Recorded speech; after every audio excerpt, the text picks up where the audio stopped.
हरि ओम.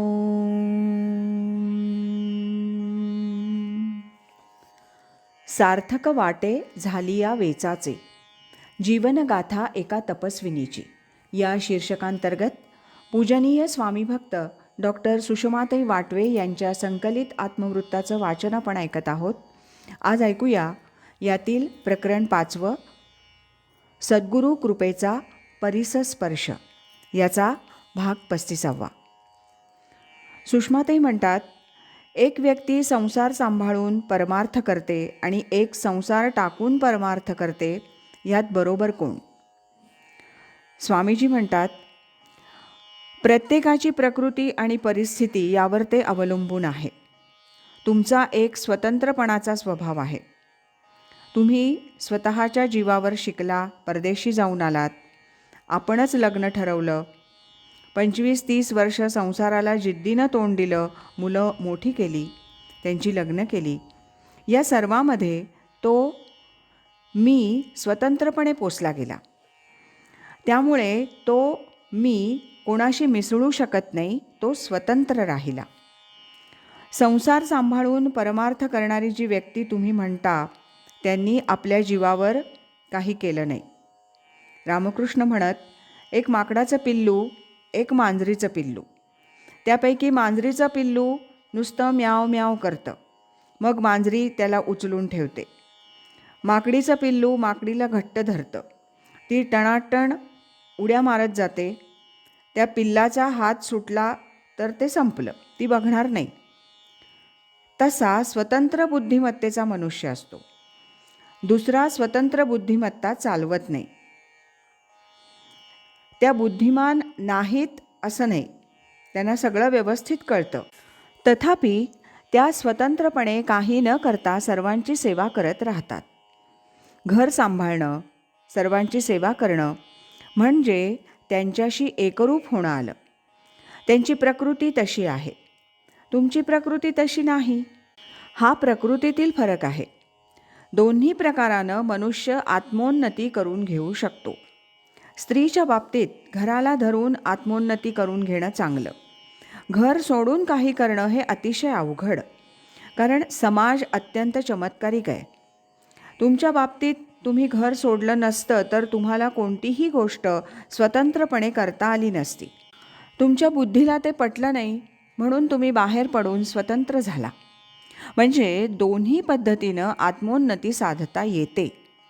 मीराबाई, बहिणाबाई, अक्काबाई, वेणाबाई यांनी घराबाहेर पडून आत्मोन्नती साधली.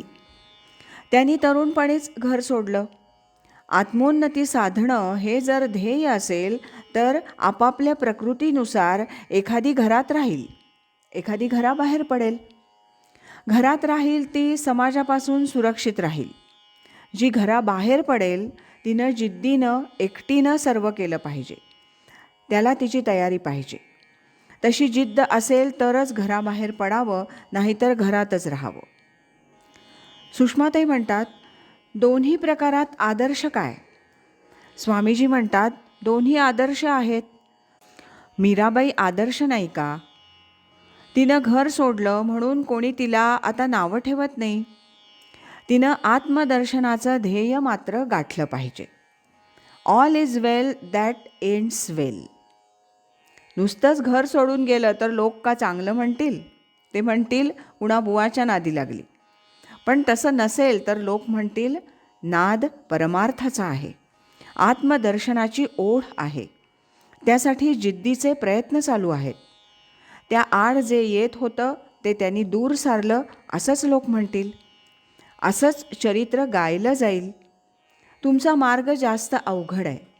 समाज विरुद्ध, घरचे लोक विरुद्ध अशा परिस्थितीत मार्ग चालायचा. आता ध्येय गाठेपर्यंत या मार्गावर चालत राहिलं पाहिजे. सुषमाताई म्हणतात, जगाचं आकर्षण आपल्याला नाही असं वाटतं. स्वामीजी म्हणतात, असं असू शकत नाही. मानसशास्त्रीयदृष्ट्या हे खरं नाही. तसं असेल तर आपलं घर, मुलं बाळं यांचं आकर्षण नाही असं होईल. पण प्रत्यक्षात तसं होत नाही. हे सगळं मिळाल्यानंतर आपण त्यातून बाहेर पडलं पाहिजे. जे आहे ते ठीक आहे, पण मी मात्र भगवंताच्या चरणाजवळ राहीन असं असावं. कोणत्याही गोष्टीसाठी लोकांकडे हात पसरायला नको, हेही बरोबर. पण कोणाचं आकर्षण मला नाही असं म्हणता येणार नाही. आकर्षण नसावं इतकंच म्हणावं. संत देखील शेवटच्या क्षणापर्यंत सावध असतात. न जाणो अंतकाळी या सर्वांचं स्मरण होईल. आत्ताची तुमची जी मनाची परिस्थिती आहे त्यातून तुम्ही पुढे निश्चित सुधाराल. स्वामीजी म्हणतात, ऐहिक कर्म चांगली असली की परमार्थाची तयारी होते. ऐहिक सुख हे आत्यंतिक सुख नाही, ते सुख आहे, पण चांगली कर्म केली तर. वाईट कर्म केली तर ते सुखही मिळत नाही. ऐहिक कर्म असली तरी चांगल्या कर्माची चांगली फळं मिळतील, परंतु आत्यंतिक दुःख निवृत्ती आणि निरतिशय आनंद प्राप्ती त्यानं होणार नाही.